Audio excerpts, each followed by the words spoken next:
least 400 to 500 Americans are there.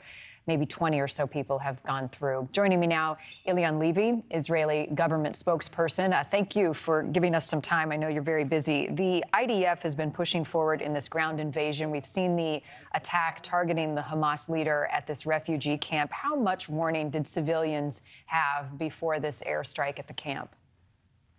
2.5 weeks. It's been 2.5 weeks since Israel warned the residents of northern Gaza to get out of harm's way for their own safety. And the reason we did that is because northern Gaza is where Hamas, which of course perpetrated the October 7th massacre, has embedded most of its infrastructure.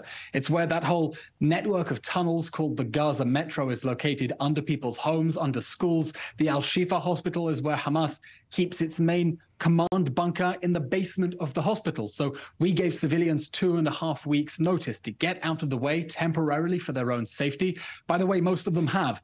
Of the 1.1 million residents of northern Gaza, 800,000 have already fled south for their safety, and we hope that others will also move south temporarily for their safety. It's not a long distance. It's about 10 miles at most, because we're going after Hamas. We're going after the whole of the Hamas infrastructure responsible for the October 7th massacre. We don't want to see people being hurt. You know, I have to say, from a military perspective, we've clearly surrendered the element of surprise that we would have had if we hadn't given civilians that much notice to leave. But it's important for us that no more civilians get hurt. So we're giving them ample notice to leave, and we're reaffirming our call. Civilians should get out of harm's way. This is a war against Hamas, which declared war on us with October 7th. We're fighting back at them, not the people of Gaza.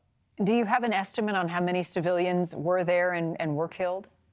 I can't speak to specific numbers, but what happened yesterday, it appears, is that the IDF struck a tunnel network located underneath Jabalia. The airstrike went between the buildings, but because that tunnel network extended underneath people's homes, that had rendered them structurally unsafe. And so those buildings suffered damage because Hamas had decided to store explosives underneath people's homes, clearly in grave violation of international law. Not that the terror organization that 2.5 weeks ago burned, beheaded, butchered, raped, tortured, and mutilated 1,400 Israeli civilians cares about international law, but it's important to be clear on that. And we hold Hamas solely accountable and responsible for all the horrific humanitarian suffering inside the Gaza Strip. It's why, again, we reaffirm our call for civilians to get out of harm's way. We don't want them to get hurt. We're going after Hamas and Hamas alone.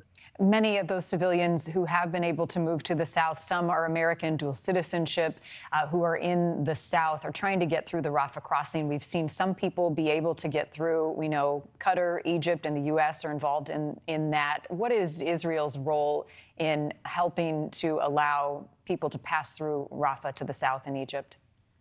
We want all the foreign nationals in Gaza to be safe. By the way, the Israeli hostages in Gaza are also foreign nationals, the 240 innocent people who were abducted from their homes on October 7th. We want to get them out as well.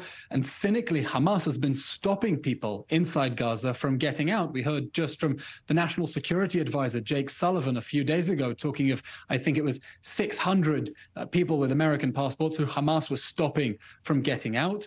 And we hope that Hamas will no longer use foreign nationals in Gaza as hostages and will allow them to reach safety. Speaking of the hostages, there have been some reports here in the last couple of hours that Hamas may release more hostages. Is there any truth to that? What are you hearing? We're not going to respond to Hamas's campaign of psychological warfare against the Israeli people. Let's remember, these people were abducted after their families were massacred and slaughtered inside Israel, and Hamas is continuing in its efforts to traumatize everyone in Israel. Our approach is that only pressure is going to force Hamas to release the hostages. Diplomatic pressure and military pressure. We had 4 hostages released because of international diplomatic pressure. Another who was rescued by IDF forces.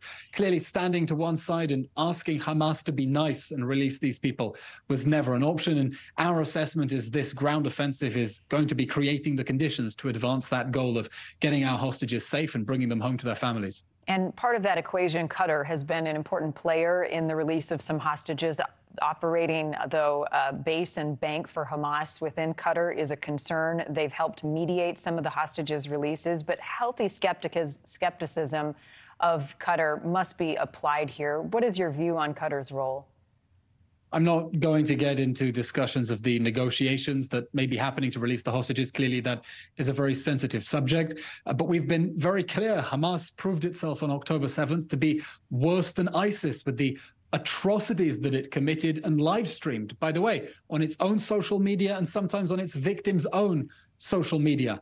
And the whole world must close ranks against Hamas, just as it closed ranks against ISIS. No country in the world would have had diplomatic relations with ISIS, would have given it shelter, and no country in the world should give shelter to Hamas. And we think that the whole world should impose very strict sanctions on any country that continues to shield the masterminds of the October 7th massacre. What else are you hearing from the front lines? I spoke with the deputy mayor of Jerusalem in our last hour, and she talked about the young men and women, some as young as 19, who are fighting on the front lines for Israel.